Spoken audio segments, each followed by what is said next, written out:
Picture a 15-year-old boy in Delhi, standing at his father's funeral, having no idea that in 4 decades he'll be worth over $1 billion, own cricket teams on 3 different continents, and have his own wax statue standing in London, Hong Kong, and Los Angeles all at once.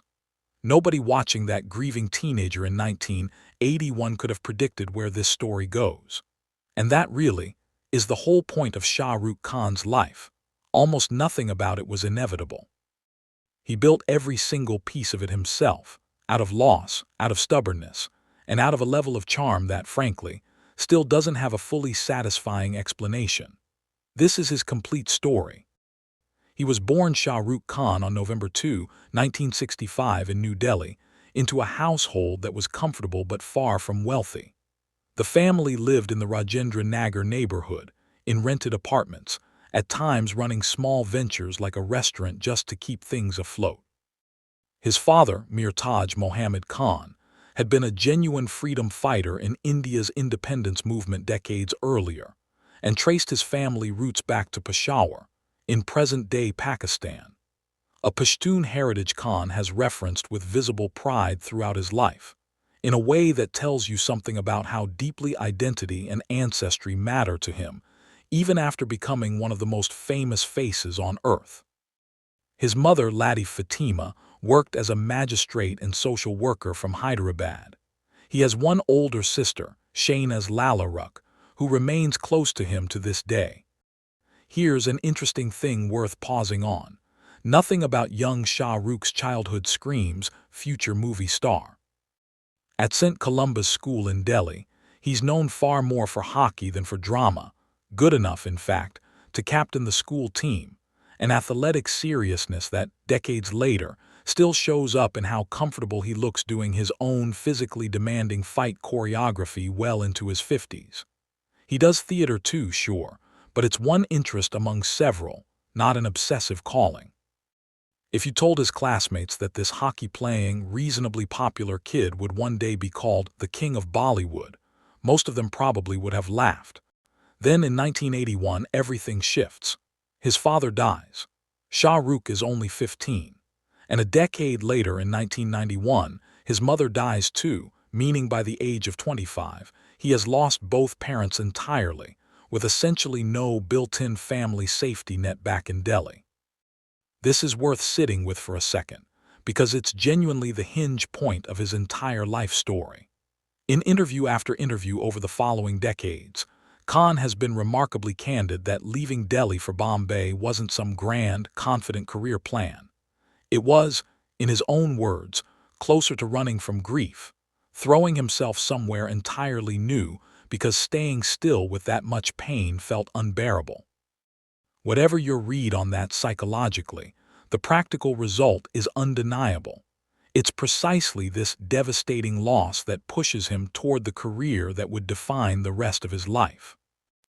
Academically, before making that leap, he earns a bachelor's degree in economics from Hansraj College at Delhi University, about as unglamorous and conventional an academic path as you could imagine for a future global icon, and briefly starts a postgraduate program in mass communication at Jamia Millia Islamia, before abandoning it once acting opportunities start pulling him away.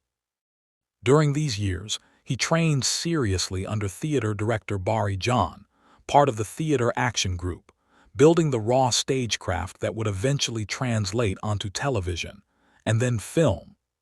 His first professional break comes on Indian television in the late 1980s, with roles in the serials Fauji and Circus. This detail matters more than it might seem. By the time he actually moves to Bombay in 1991, at 26 years old, he isn't a total unknown chasing an impossible dream from zero. He's built at least a small television following. And this is genuinely one of the more remarkable structural facts of his entire career. He does not come from a film family. In an industry as famously, sometimes notoriously nepotistic as Bollywood, where the children and grandchildren of established stars routinely get first crack at major roles, Khan arrives with zero industry connections. No famous surname opening doors for him, just a television resume and an enormous amount of self-belief. His feature film debut, Deewana, releases in 1992 when he's 26 years old. It's an immediate hit, and it earns him the Filmfare Award for Best Male Debut, a strong signal, right out of the gate, that the industry has noticed something. Unfortunately, if you're hopping, I can tell you exactly what he was paid for that first film. I can't.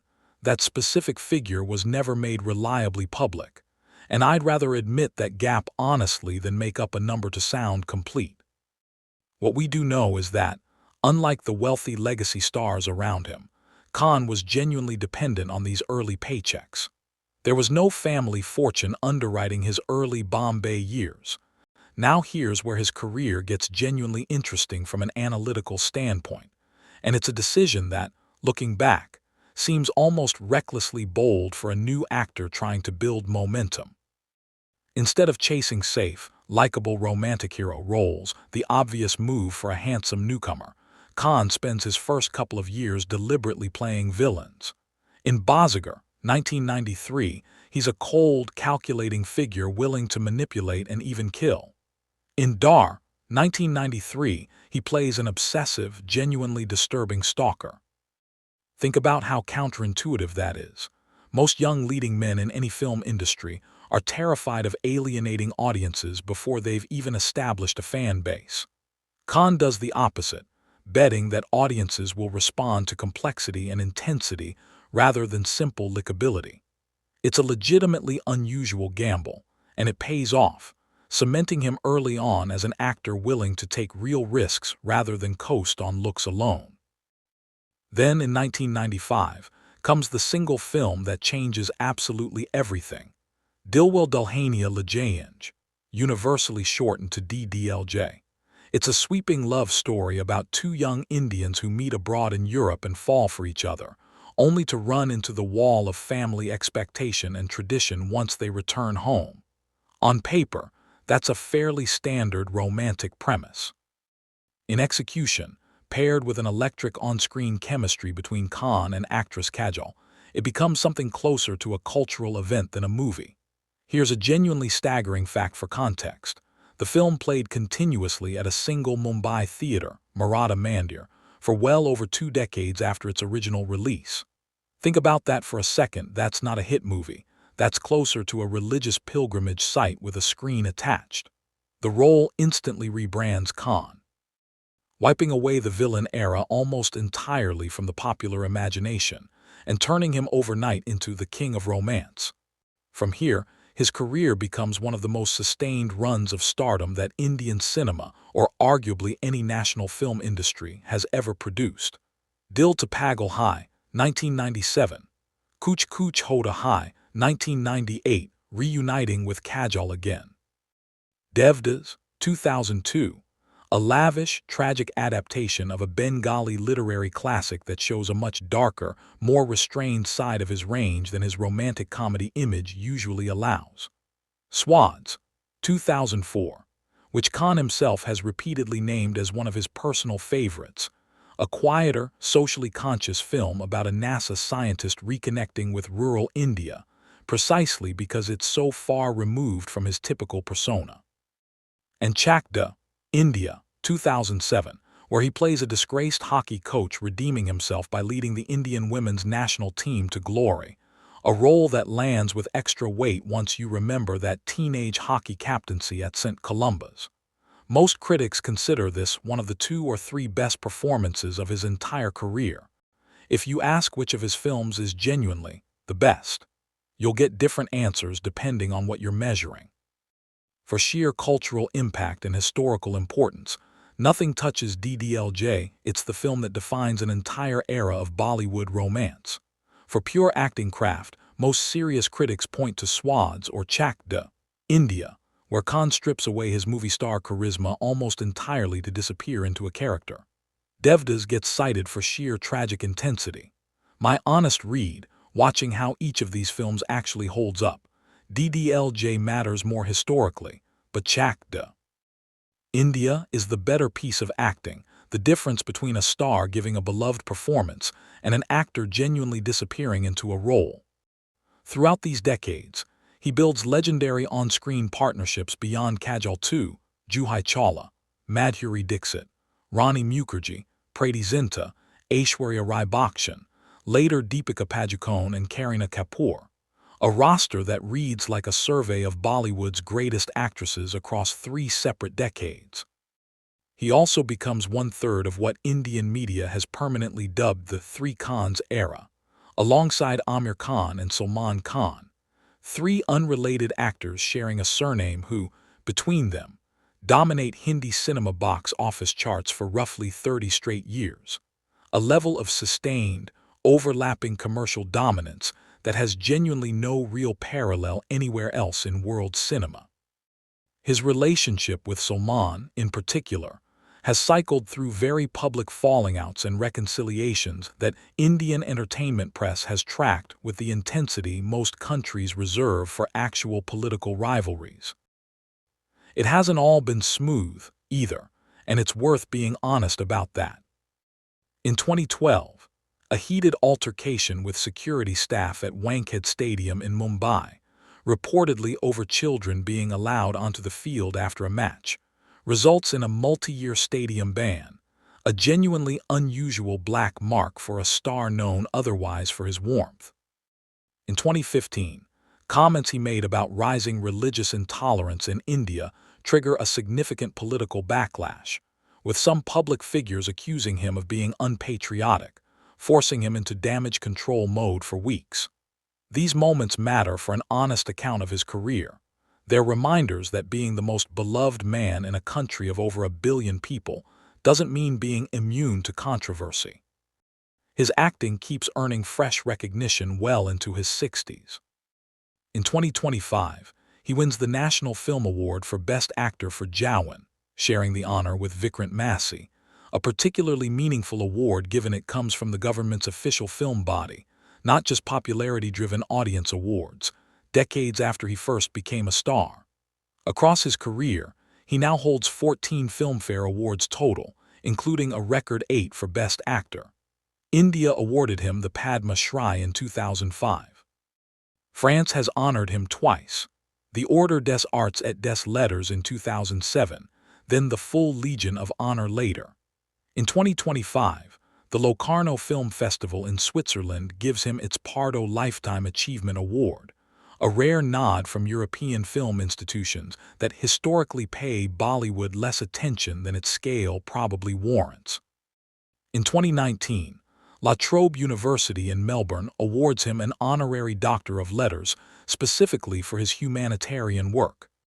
That humanitarian work runs through the Mir Foundation, named directly, deliberately, after his late father, which quietly ties his entire charitable identity back to the loss that shaped his young adulthood in the first place. The foundation funds healthcare, education, women's empowerment, disaster relief, and notably, rehabilitation support specifically for survivors of acid attacks, a devastating, underreported form of gender-based violence in parts of South Asia.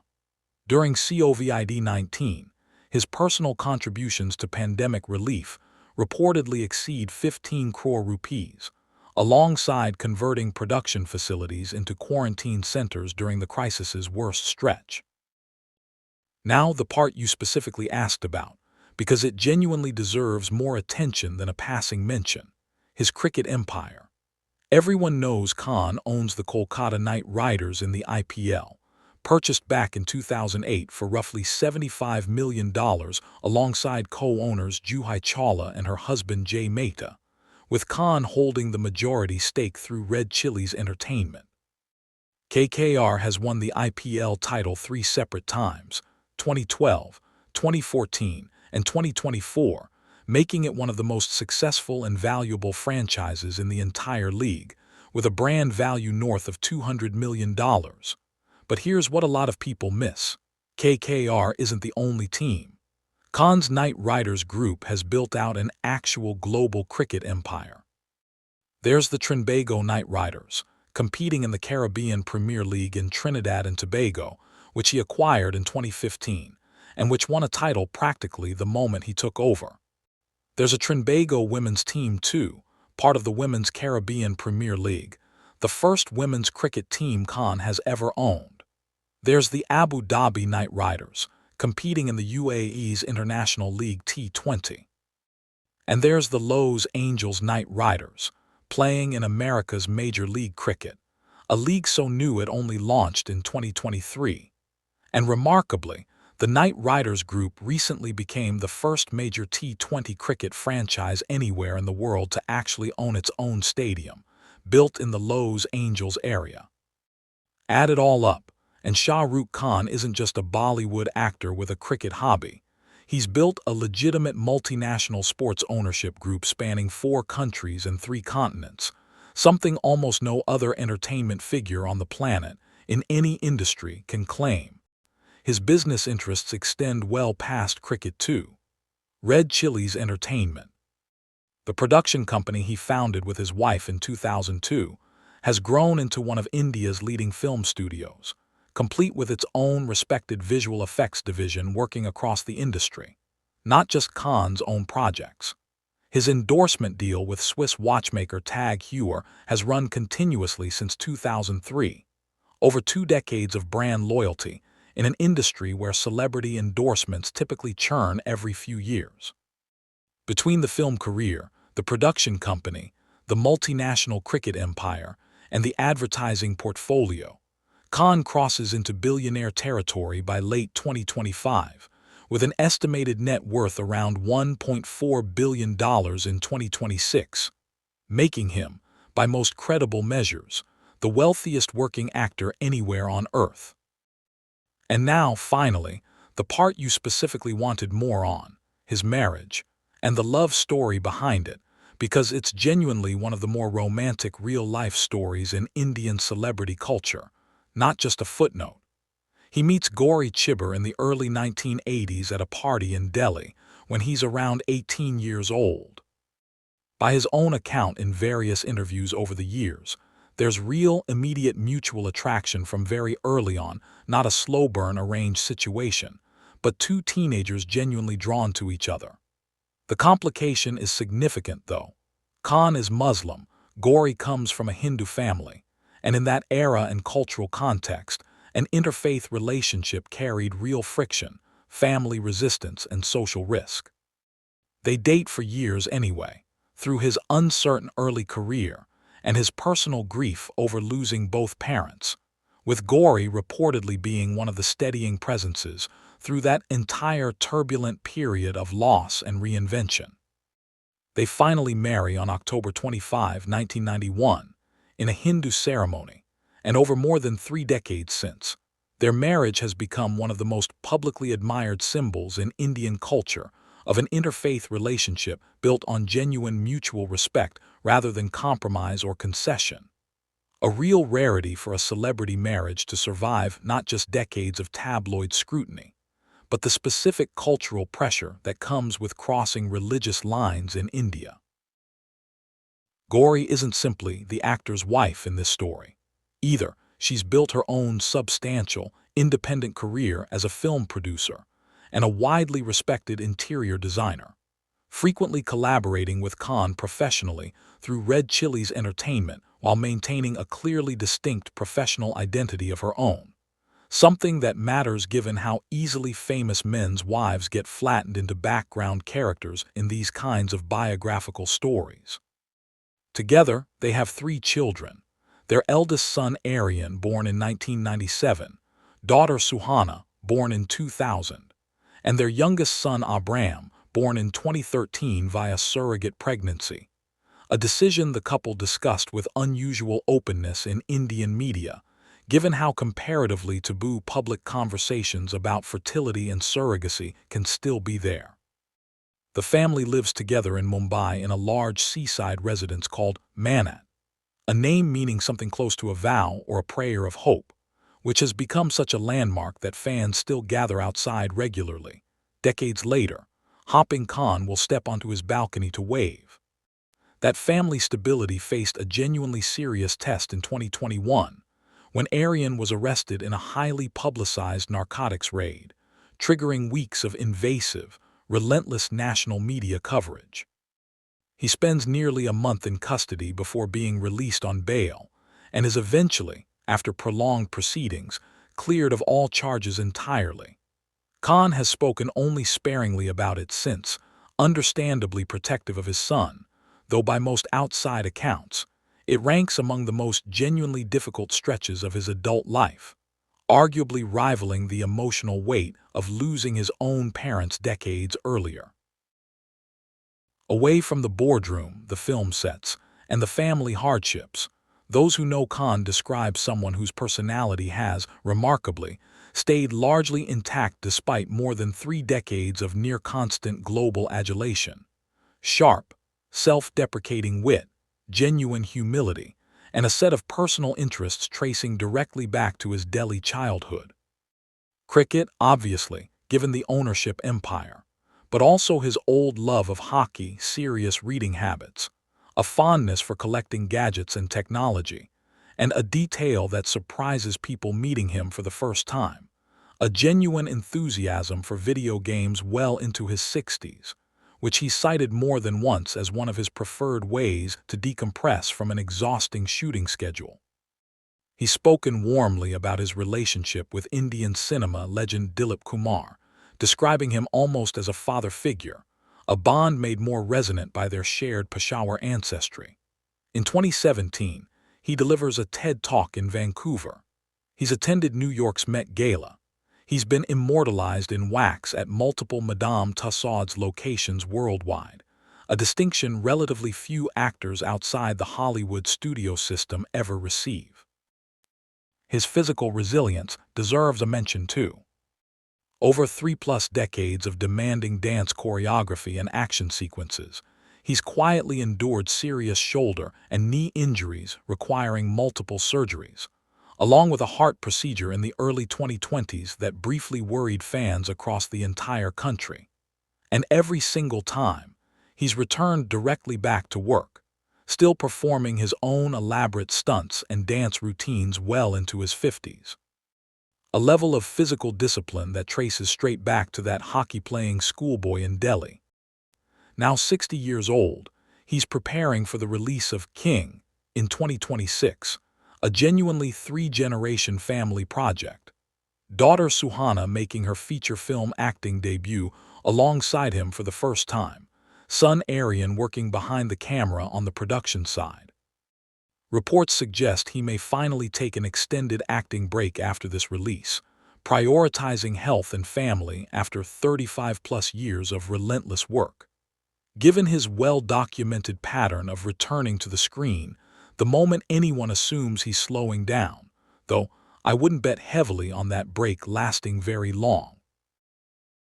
From a grieving 15-year-old at his father's funeral, to a young man who lost his mother too and left Delhi behind for a city where he knew no one, to a struggling television actor with zero industry connections in a business famously built on inherited privilege, to an actor who deliberately chose dangerous, villainous roles instead of easy stardom, to a billionaire who owns cricket teams on 3 continents. Married for over 3 decades to a woman he fell for as a teenager despite the odds stacked against them. The story of Shah Rukh Khan is, at its core, a story about turning devastating loss into relentless, disciplined purpose, and about proving, across more than 90 films and 35 years, that genuine charm, hard-earned grit, and real emotional sincerity can build something every bit as lasting and considerably more beloved than anything built on privilege alone.